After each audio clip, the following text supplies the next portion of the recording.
Hello, you're listening to Ready, Set, Go Real Estate Investing Podcast, presented by Brandon Elliott. This show will be going over all aspects of real estate investing and is intended to educate, motivate, and prepare you to take action on your first or next real estate investment.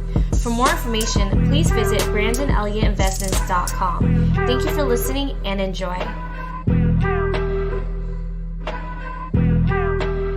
Welcome back, everyone, to Ready, Set, Go Real Estate Investing Podcast. I'm your host, Mr. Brandon Elliott. I'm excited today and fired up.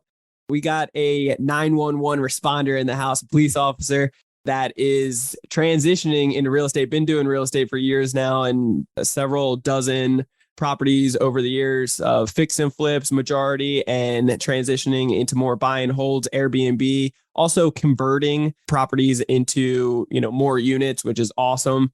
Based out of Canada, Ontario, right? Ontario? That's it. Yeah. Ontario. Yeah. Ontario, Canada. Very excited, though, to be able to have you on. What's happening, Dave? How are you, brother? I'm good, man. I'm good. Things are still warm up here. I'm just outside of Toronto. So, nothing to complain about quite yet. But in a couple of months, I'm sure I will. Something to complain about. So. I love it, man. So talk to me. Why real estate first off? And then I want to hear more about the police journey. I'm sure you got some good stories with that. Yeah. So I guess first off, I've been a police officer. I'm in my 11th year now. I'm just doing the shift work grind, and I still enjoy the job, but I've just always kind of wanted a little bit more. And sometimes that more comes with, a price tag. So whether it be more time, more resources, the ability to travel more, that sort of thing, not work overtime. It's been a slow progression, but it's been a natural, fun progression too. And which started, many years ago, getting single family homes and kind of renting that out and literally not even being able to afford to live in it and buy furniture. So I actually purchased a townhouse and then lived at home for a couple of years so I could save for furniture and that sort of thing. So I kind of fell into being a landlord right off the bat, not even realizing what the heck I was doing. But and then it just evolved into learning about rehab and adding value to properties and the BRRRR strategy everyone's, obviously familiar with. And then getting into multifamily and learning how to increase income. And then that evolved now, which literally we're just talking off air, pivoting more into the short-term rental area just to increase that income. Because obviously, as we all know, interest rates are rising and the cost of overheads is increasing. So, you're always pivoting and learning more skills. And that's what I'm doing right now. And then a few years ago, I started the podcast, and I'm just literally, the way I approach it, honestly, is I'm constantly learning and growing. So I get people on to learn, and I share that journey with other first responders or anyone who's interested in learning. So I love it. How long have you been doing the podcast now? About 3 years now, I think. 3 years. It's been a few years. And the name of it's First Responders Wealth Network. First Responders Wealth Network, real estate investing. I love it. I love it. So talk to me, why the police journey? Why did I get into policing? Yeah. Well, fire didn't take me, so it was my only other opt-out. But no, to be honest, so after high school, I took a year off. I traveled. I did the backpacker thing. I went to Australia. I lived there for about 6 months. Oh, I love it. Before I left, my parents said, okay, you can go do what you want to do, but when you come back, you're not just going to be a bum and want to go to school. So I picked investigations. So I was really interested in policing already at that point. And then when I came back, I did that. And then I went to university, kind of delayed stuff. And then I applied and got in. So, it's just one of those things where it was always a thought of mine, and I'll be completely transparent, growing up, my parents and their education was always find a secure job with a pension and benefits. And so that was always drilled into me. Sure. I never ever thought I'm going to not go to school and just start a business. We didn't really have that entrepreneurial kind of mindset. Ironically, even though my dad did own a number of pizza franchises, so he was essentially an entrepreneur. Yeah. However, they still had that very conservative approach to things. So, okay. But anyway, so that's how I started. And like I said, I still enjoy the job. We got a lot of crazy stories, and it puts a toll on the body. And there's obviously a cap of what you can make. And I think the one thing I love about real estate and why I continue to do it while I'm still working full time is what it's been able to give me and my family, and now my fiance, and literally even my own parents and family. They invest in some of the deals that I'm doing, and I'm giving them returns over the years that they're making more money now than they're retired than they were when they were making. So it's little things like that, feels good. And I'm not saying I'm handing out six-figure checks here. But it's just the return on investment is definitely higher than what traditional investing looks like to ordinary people who maybe aren't aware of certain types of real estate investing strategies and opportunities. Yeah, I love it. And it's calculated risk, right? Like when you get to see a physical asset and get to see, a family member or friend that you can trust on, it's typically a safer bet at the end of the day than hoping and praying that, Elon Musk doesn't, tweet something and mess up your stocks the very next day. Yeah, you definitely have a lot more control. And to be honest, I haven't really educated myself into the stock market, and different type of equity funds and like all that kind of stuff. So like, I really just listen, like I'm working full time. This bandwidth in my little brain can only handle so much. So I focus on a few things and I try and go deep in it. And then everything else, I try not to distract myself because as we all know, we get distracted enough as it is. So I figure one or two, maybe three things I just focus on and just kind of stick the narrow path. Yeah, that's a good life lesson for anybody, I feel like. Totally, right? Yeah. So talk to me, was there anybody that actually inspired you to, jump into real estate, or any coworkers or somebody that was like, hey man, you got to check out these properties? As far as real estate, I think books and like watching people, like obviously Rich Dad, Poor Dad, that kind of like, actual literature maybe sparked planting some the interest seeds, on me. Yeah. But I always go back to this one story where I was only on the job for a couple of years and I had a buddy of mine and he was a CEO of like a steel business at the time. He was a very young guy, but he was very successful. And he was a single dude and I was single at the time. He literally lived next door and I was living at my parents' at the time. And he would take me on these badass trips. Like we'd go to like Miami, we'd go to like Bahamas, and we'd be like riding, VIP and like 5-star. And it was crazy. And I'm like, I remember one specific time we're on the beach, we're in Bahamas at, what is it? The Atlantis there. And I'm like, dude, just let you know, you've totally ruined me for the rest of, my vacations and traveling for the rest of my life. And I always remember this. And it takes like someone with knowledge and experience to actually come back with a response like this. And he goes, dude, I didn't ruin you. He goes, I'm hoping to inspire you. And it was like those words, I was like, I didn't really get it at the time, but as soon as you start learning about real estate, it's like, man, okay, here's an opportunity, or at least a route that I can go that can elevate my lifestyle if that's what I choose. And I'm not all about the glitz and the glam, but I love the time that it gives me. So the more money and more creation and wealth I can create, like I find it gives me more experiences, more time, and more ability to like, share with others and that sort of thing. So yeah, that's so good. I love that. Yeah. I mean, one of the biggest things that Jen and I love is the freedom, and not being a slave to any, having to clock in or whatever it may be, like just being able to have the financial freedom, but time freedom is huge. And if I'm sick or if I don't want to, wake up today, then I have that ability. 9 times out of 10, you end up working way harder than you would have before. But, down the road, we got visions to be able to get more out of the business, which is awesome. And everyone has different motivation levels, I guess, or ambitions, right? Sure. Like I know some guys that just love cranking out the overtime and they don't even want to deal with any like type of maintenance or a property or just the idea. They just don't want to get on their radar. And I'm like, that's cool. That's completely fair. But I mean, and then I know guys that just have a couple properties and never want to leave the job. And I mean, just having a couple properties like that can change your life by the time retirement comes around. Oh yeah. Or having to pay for your kids' education, that sort of thing. And then they got people that, want to just leave the job. And, I see the opportunity if I'm willing to work is that's my goal. Like I don't want to work shift work. I mean, they say the average shift worker takes 8 to 10 years off their life. I want that time back, so that kind of stuff motivates me. Yeah, I love that. And I say it to everybody, like, even if you're not passionate about real estate or whatever else around real estate, like you don't want to go all in, just like you mentioned, some people can be totally okay and complacent with just having a few properties, and just every single person, if they get just a few properties, it could be the game changer, right? Like the retirement plan, the extra income for a rainy day when needed. So all of that can be so crucial in many ways, which I love. 100%. So talk to me, when it comes down to leads, how are you typically getting your leads? So I just started using like batch leads, which we don't have up here. So first off, up here in Canada, our privacy rights are, there's a lot of red tape.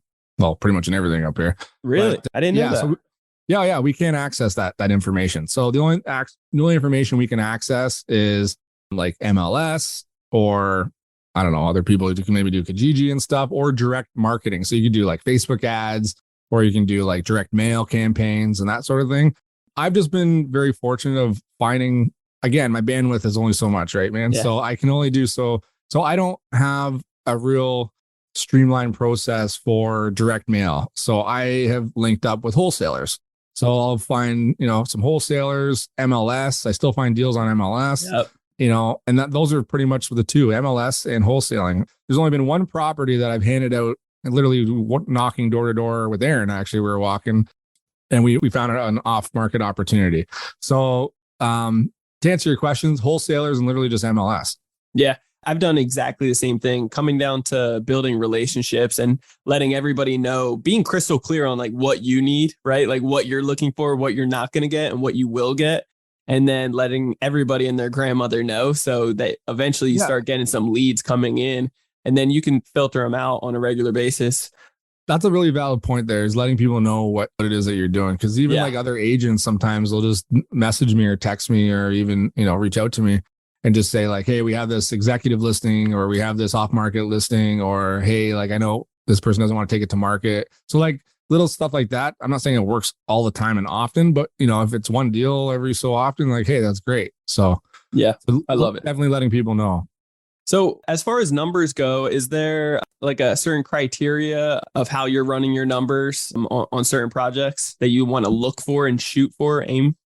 Yeah. So what I've been focusing on up here has been conversions. So whether it be 3 or 4 unit conversions. So taking larger single family homes and converting them into multiple units. And then I was actually flipping those. So my whole thing was, listen, if I can't make 6 figures on a flip, then it's not worth it for me. Now things have obviously tightened now. So things are getting more expensive. Materials are getting more expensive. Like everything's taking longer. It seems like, I don't know. It's just the snowball effect that we're all dealing with. So now I'm focusing on more holding my properties rather than flipping them, because obviously the market took a shit. Yeah. So we're about like 20, 30, I don't know where you guys are all listening, but I know like my Scottsdale, Arizona area, they only dropped maybe like 5, maybe 10%, but up here we're 20, 30. So like we're significantly more. And same down in Florida on the Gulf side, I'm looking at properties down there and they've dropped maybe 10%. So it's like we've been hit definitely harder up here. So to answer your question, it's kind of long-winded here, but I often look for opportunities that I can get a perfect burr in, or very little left into the deal. And that usually works on the flip side too. So for example, my goal might be to flip, but if, for example, this situation occurs, I have exit 2 or exit B, and I love to have multiple exit strategies. And I was just telling you off air, the only time I did not have a multiple exit strategy, I got burned a little bit, like not, crucified or anything, but just like it hurt because I didn't have that extra exit strategy. Yeah, I always preach it and I always did it, but the opportunity's there, the market's going so great and you want to cash in on it. And here we are. So, but yeah, I always look for where I can do a perfect burr or very close to. And luckily through my podcast and other areas, I have other people that want to invest with me. So if, for example, hey, we got $100K left in this $1.2 million property. Does anyone want to jump on board and JV it with me? So like I have those opportunities as well that I always think of and look at. But luckily I've been fortunate, even with what's happened, I can still burr it out, pay back all my investors, my private investors, and own the property solo myself. Yeah, that's so good, man. You and me are very similar in that way. I always try to burr, but I truly believe that there's always, like, as real estate investors, we always go into a project with our goal A, right? And there's so many, I've never been a part of one project that hasn't had some kind of little miscellaneous or some kind of extra expense that has popped up every single time. Every time. Yeah. So you should anticipate it, but also have your plan B, C, D. Like, I truly believe that when projects fail, it comes from the lack of either education or the backup plans, right? Like not knowing, not being prepared with all the different tools on your belt to know, well, maybe I could do a cash out refinance or get creative, do seller financing, different opportunities to be able to protect yourself, really. 100%. And I think a big portion of that is obviously experience in doing it. Sure. Like I learned more during the holy shit moments of my 2 single family flips than I did probably all the easygoing, years of flipping because the market was just so great, right? Everyone's a rock star. What does Buffett say? Everyone's swimming naked when the tide goes out or something. But it's like, and if you don't have, I find personally, is that creative finance awareness, or at least a little bit of background, rather than just like buy and hold or buy and flip. Like if you don't understand there's other creative opportunities to exit out of a deal or bring in a partner of a deal, like I think that's a huge like tool on your tool belt, maybe. Yeah. A good way to call it, to help yourself in advance, right? Yeah, that's so good. And like you were mentioning, really staying kind of like focused. Like we constantly investing in ourselves, right? And you do as well. We met at a mastermind group together. So we know in many cases, we hear the same thing over of like, all right, you should be doing this. And then sometimes we start slipping away. We get caught up, I guess, in what the market was doing. And we get complacent. Complacent. Yeah. Yeah. And so I personally just, I know you just had that little setback and it wasn't a murderous one or whatever, but on a flip. And we're going through exactly the same thing right now that I really anticipated $500,000 payout again, from the spring.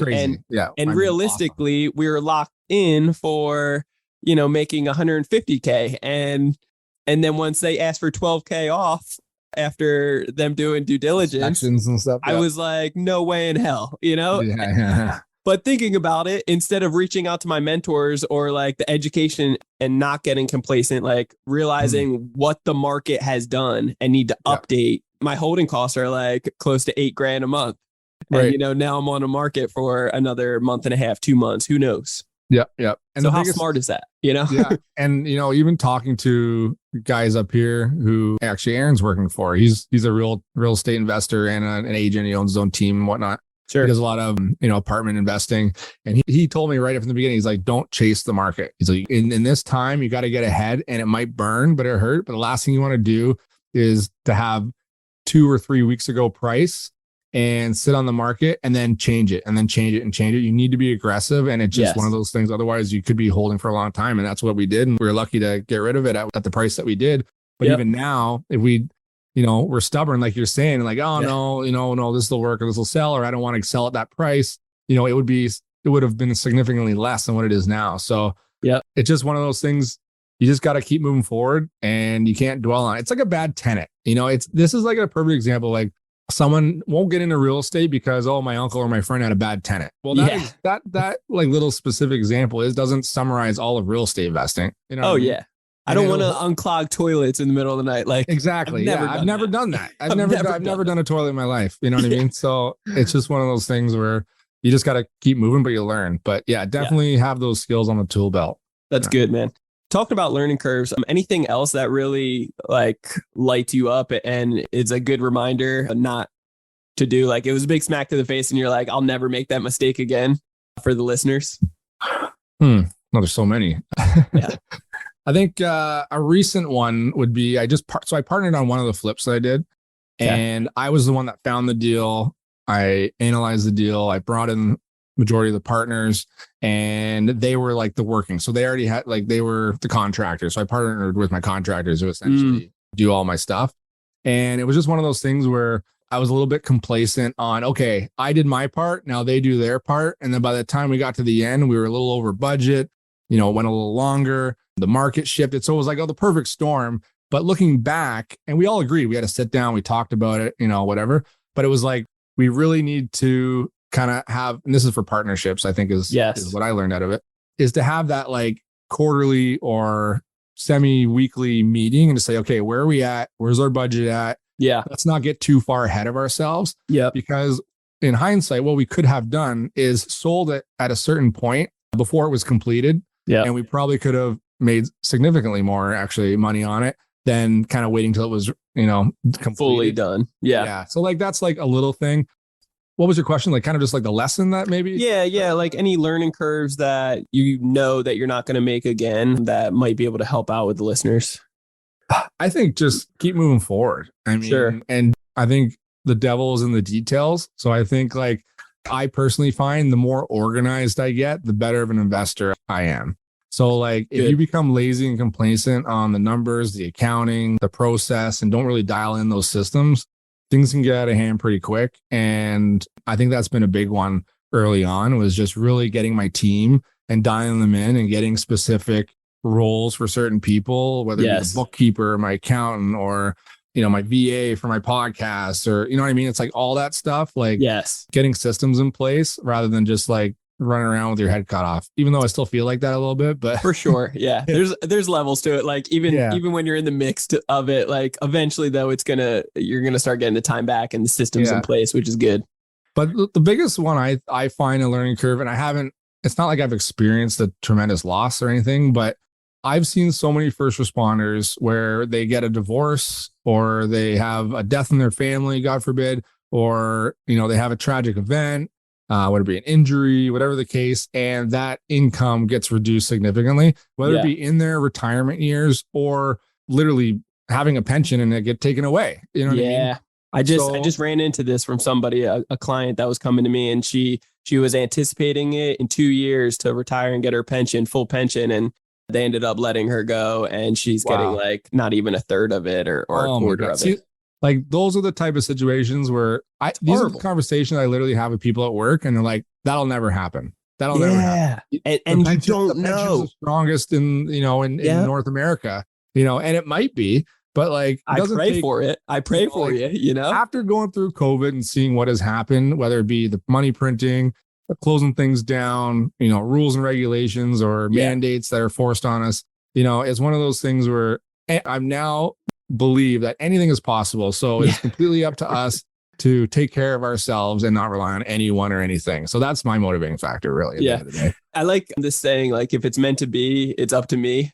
And because when you really put all your eggs in one basket, like a pension that is, I mean, anything could happen. They could come up with any BS excuse why they're not going to give it to you, why you're not going to get it. And if you're all in, like, well, you're counting your eggs before they hatch type of thing. It's like, be careful. Be careful. Yeah, I always remember Cardone had a good quote, and I remember he was saying along the lines of, something good happens to you, it's your fault. If something bad happens to you, it's your fault. No matter what happens in your life, it's your fault. So it's like, for example, I don't even know some examples, but basically anything that happens is your responsibility. So stop pointing the finger. Example, the pension, or you lose a job, like what other or exit strategies, just like investing in real estate, do you have with your own income and your own family's income? So that kind of stuff really hits home to me, and I really live by. Yeah, that's good, man. Yeah, I mean, you were mentioning with starting to set up meetings and having like routine checkups and everything. We read a few months ago the book Traction, and it really started unlocking so much for us because it really helped us set up like our accountability chart and like all the different moving players, who's responsible for what. And then making sure that, we have weekly meetings, go over what was done last week, but also what are the main priorities for this week to get done? Like what's heavy on us, just 1, 2, or 3 things. And everybody's held accountable to be able to get, move the boat forward. Right. And that's what it's about. Yeah. It's keeping your head in the game, and having those meetings is one thing, but surrounding yourself with people who are like-minded, that's another big learning curve for me too. Is I always make sure that I'm a part of a group or part of meetups or something online, like masterminds and that sort of thing. To keep the wheels turning forward or moving. Yeah.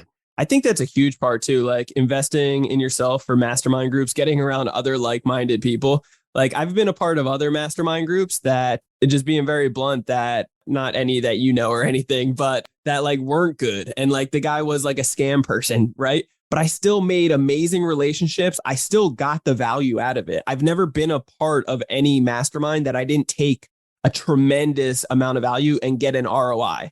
And that's why like in the beginning, it was scary as hell. Like, 5, 10, 20, 30 grand. It was like, and like that's this crazy, year we invested over 250K into ourselves. Wow, and like not even really thinking about it. We were just like, yeah, let's do it, because I know the room I'm going to be put into and the surrounding, the ROI I can't wait for.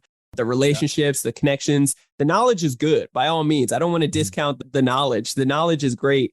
A lot of the knowledge you can get out there, but surrounding yourself with these next level individuals, I mean, that's how we met, So I think there's power behind that. 100%. And at the end of the day, you got to execute on it, right? I mean, Yes. you can read all the books, all Please. the YouTube and podcasts and stuff, and even surround yourself with great people and pay for it. But at the end of the day, you got to produce, right? Yep. So people always want the easy way out, but at the end of the day, you got to grind, And I'm not saying you got to grind 24 hours a day and not sleep and whatever, but you just got to put in the work, Yeah. So, and sometimes it takes longer than others. And, I'm a very conservative, hesitant at times person. Like I'm not an all in kind of just let's just fucking roll. Yeah. And to be honest, if I was, I'd probably not be working right now, but that's just my nature and I realize it and I'm okay with it, So, but yeah, man, it's a powerful thing surrounding yourself with people who are ahead of you or years ahead of you. Yeah. I want to touch base on this because I feel like a lot of people get caught up in wanting to be like the entrepreneur and like quit their job right away. Mm-hmm. And by all means, if you hate your job, if like you feel drained and you're not feeling fulfilled and it's just like wasting time, your life, and you're just miserable, then by all means, maybe you should find a different occupation, right? But like if you love your job, enjoy it. And also think about, I'm sure like over the 11 years working, making an impact and helping out the community, not just feeling fulfilled that way, but also I'm sure it has helped you in many ways with loans or real estate in general, credibility, like having consistency and having something to like lean back on just in case, right? Yeah. Oh, 100%. I mean, it's definitely a fulfilling job and it's got its perks and that sort of thing, but it all depends on where you're at, Yeah. This job, I mean, I'm just talking from a first responder perspective. Sure. Like a lot of people don't understand the day-to-day operations that we deal with. And there are other jobs that, like doctors and even like labor workers, like sometimes we just don't understand the kind of labor that they're doing. But the stuff that like we're exposed to, like it really affects people differently. Yeah. And, I've been fortunate. I don't know. I just go to work and I come home and I just do my thing. But like some people, it really, really hits home and it can affect them mentally. Yeah. And I think like there's some pros and cons to the job, but I still love the job. I'm still fortunate to enjoy it. I mean, I hate the freaking shift work and it's starting to eat up at me a little bit more the last few years than it has ever before, because I'm getting older. But, just one of those things where you take advantage at times, and be fortunate of others. And sometimes the feedback kind of motivates you and the people that you help, obviously, it's a great feeling sometimes. So. Yeah, no, I love that. I mean, me personally, I didn't have any like major occupation or anything. I was working in restaurants when I first got started in real estate. But I tell you what, if I wasn't and I went all in on myself as I was trying to build up my rental portfolio, doing the BRRRR strategy, like how far would that? I would really have to get creative, AKA I would really need to be more knowledgeable. And in the beginning, let's face it, like you're going to get more knowledgeable as you take action and you start going through the process. You can read all the books, podcasts, YouTube. I mean, I know I did. I tried, for 2 years. And at the end of the day, I was still making mistakes or making exceptions, even though I read it in a book or podcast like this dozens of times not to do it. Well, this contractor, he seems all right. I can give him the cash, Yeah. He sent me some pictures.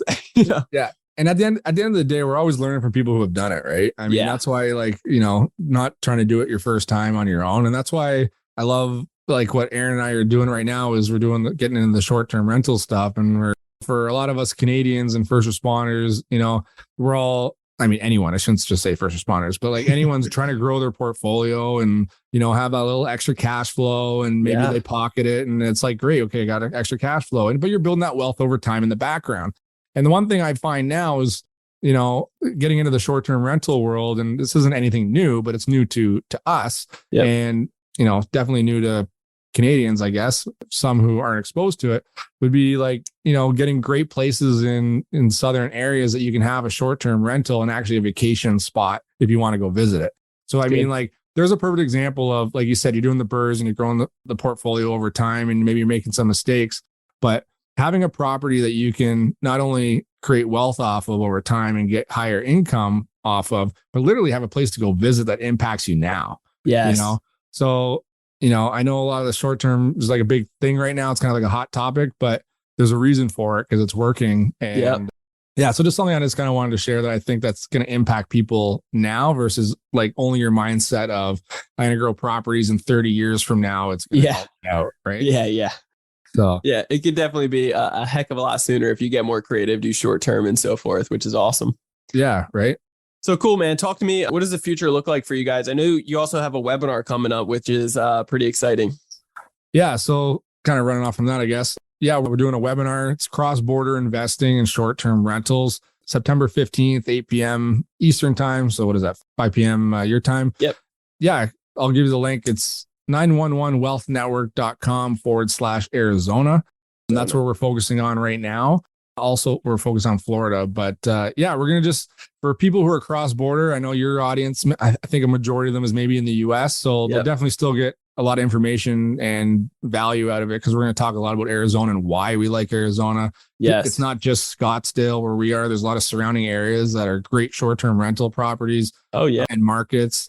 You know, as you know, half your freaking state's moving elsewhere. And it's heartbreaking, man. But yeah, well, we're all very close anyway. So it's cool to get a little bit of space.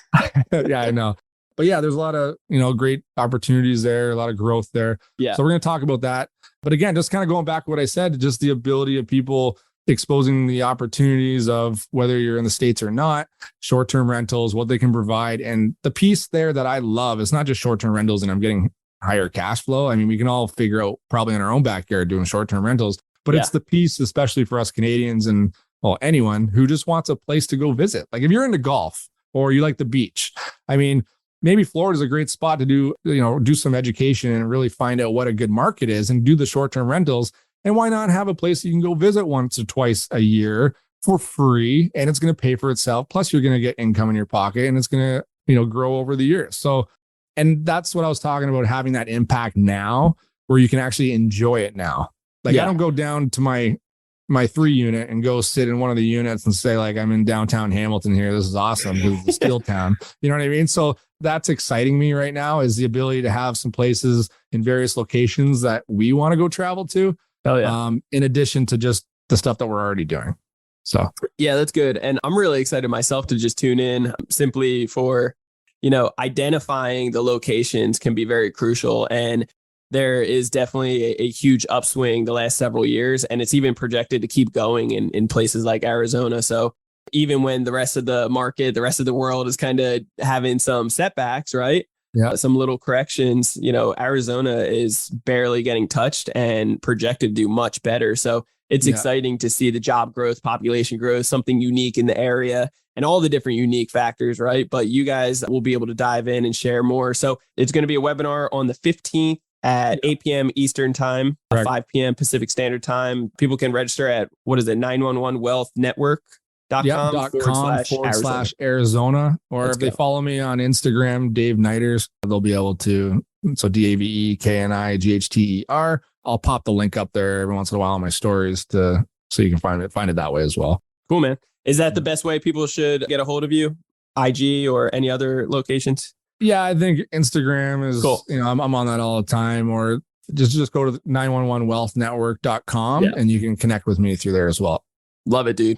Well, I appreciate you, man. You are a wealth of knowledge and just super exciting to see, where you've come from to where you're at now and really the projected future. It's going to be crazy. So we'll have to have you on in the future, but congrats to all the success, man. Appreciate you, dude. I appreciate you. And actually, before I go, I'm selfishly going to ask, actually, one of the things we're talking about in the webinar is, financing, and a lot of people, especially cross-border, are wondering like, how the heck do I get financing? So we're going to talk about asset-based lending and what's required and whatnot. But so I'm a dual citizen. So I'm actually just growing my credit right now in the US to kind of take advantage of that. But yeah, I'm going to talk to you later because I'm very interested in building my credit the best and quickest way I can in the US. So definitely going to pick your brain on that a little bit later. Yeah. I got you, bro. I got you. Okay, all right, guys. Well, I appreciate you so much for tuning in. As always, make sure you hit that subscribe button so you get the newest notification every single Monday to Ready, Set, Go Real Estate Investing Podcast. Leave that 5-star review. Greatly appreciate all the love and support and sharing this out, tagging somebody in that needs to see it. Sharing is caring. You guys know that. As always, if you guys want to reach out to me, you can always do so on Instagram. It's Brandon Elliott Investments. Otherwise, facebook.com/Brandon Elliott Investor. If you need any credit repair done for you services, check out creditrepairmobile.com. Otherwise, if you're really looking to get educated with credit, I'm talking like understanding how the banks and lenders are judging you so you know how to play the game, like real life Monopoly, fix credit faster than anyone in the industry, whether it's a bankruptcy, 100K worth of debt, collections, you name it, hard inquiries. We can show you how to remove things very, very quickly. Afterwards, be able to show you how to build up, get to the 800 club, get several 6 figures in funding, even 7 figures in funding on the personal and business side. Let's go. Then after you have all the funding from these banks at 0% interest, we'll show you how to leverage it, purchasing properties with credit, doing hard money lending, private money lending, you name it, whatever the goals are, we'll show you how to fund it with credit. If you're interested in that, check out creditcounselelite.com. That's www.creditcounselelite.com. And we would be honored to be able to educate you and really show you how the banks are doing it and how you can do it too. All right, guys, till next time. Dave, appreciate you so much, brother. It was a blessing to have you on, and we'll see you guys next time. Great seeing you guys too. Thanks, man. This has been another episode of Ready, Set, Go Real Estate Investing Podcast, brought to you by Brandon Elliott. For more information, please visit BrandonElliottInvestments.com. Also, please don't forget to like, share, and leave a comment below. Thanks again for joining. Until next time, God bless.